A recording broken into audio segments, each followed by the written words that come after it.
जय श्री राधे कृष्णा। आपके अपने YouTube चैनल पर आपका स्वागत है। आज आप सुनेंगे भगवान भोलेनाथ की कृपा की एक बहुत ही सुंदर कहानी। बलिया के एक छोटे से गांव में राजू नामक एक लड़का अपनी माँ के साथ रहता था। उसके पिता अब इस दुनिया में नहीं थे। माँ बहुत बीमार रहती थी और उनके पास इलाज के पैसे नहीं थे। राजू रोज मेहनत मजदूरी करता था, कभी दूध बेचता, कभी किसी खेत में काम करता और फिर घर आकर माँ की सेवा करता। सावन का महीना अब शुरू हो गया था। गांव के सारे युवक कावड़ लेने हरिद्वार जा रहे थे। नाचते गाते बोल बम के जयकारे गूंज रहे थे। राजू की भी दिली इच्छा थी कि वह भी एक बार कावड़ लाए, लेकिन हालात उसे इसकी इजाज़त नहीं देते थे।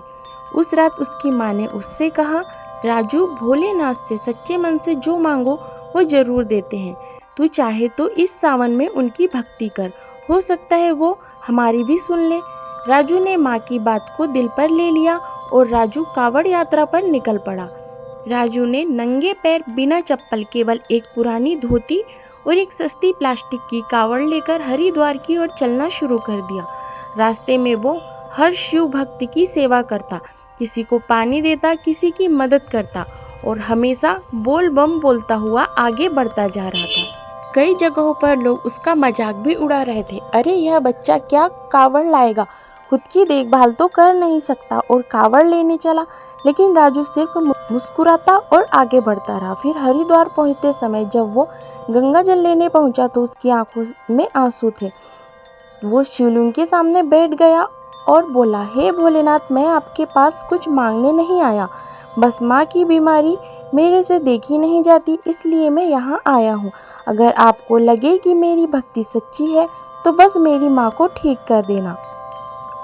उसी रात जब राजू गंगा तट पर सो रहा था, उसने सपना देखा। सपने में एक साधु उसके पास आए और बोले, बच्चे, तूने निस्वार्थ प्रेम से भगवान को पुकारा है, अब तू घर जा, तेरी माँ तो ठीक हो चुकी है।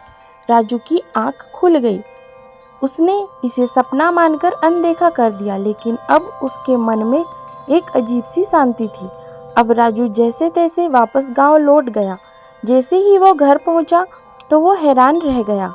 उसकी माँ दरवाजे पर खड़ी थी, बिल्कुल स्वस्थ, और वो भी मुस्कुरा रही थी। माँ मुस्कुराते हुए बोली, राजू, तूने भोलेनाथ को सच्चे दिल से पुकारा और देख, मैं अब बिल्कुल ठीक हूँ। जब तू गंगा जल लेकर चला उसी दिन मुझे गहरी नींद आई और सुबह उठी तो जैसे सारी बीमारी ही चली गई हो। गांव वालों ने यह चमत्कार देखा और सब राजू को गले लगाने लगे। लोग उसे भोले बाबा का सच्चा भक्त कहने लगे। तो इस तरह भोलेनाथ ने राजू और उसकी माँ पर कृपा करी। तो यह थी आज की कहानी। इस कहानी से हमें यह संदेश मिलता है कि सच्चे मन से की गई भक्ति कभी भी व्यर्थ नहीं जाती। भोलेनाथ केवल बड़े बड़े दानी से नहीं, सच्ची भावना और प्रेम से प्रसन्न होते हैं। और भोलेनाथ की कृपा आप सभी पर यूं ही बनी रहे। आपको आज की यह कहानी कैसी लगी, कमेंट करके ज़रूर बताएं। साथ ही हमारे चैनल को सब्सक्राइब जरूर करें। जय श्री राधे कृष्णा। धन्यवाद।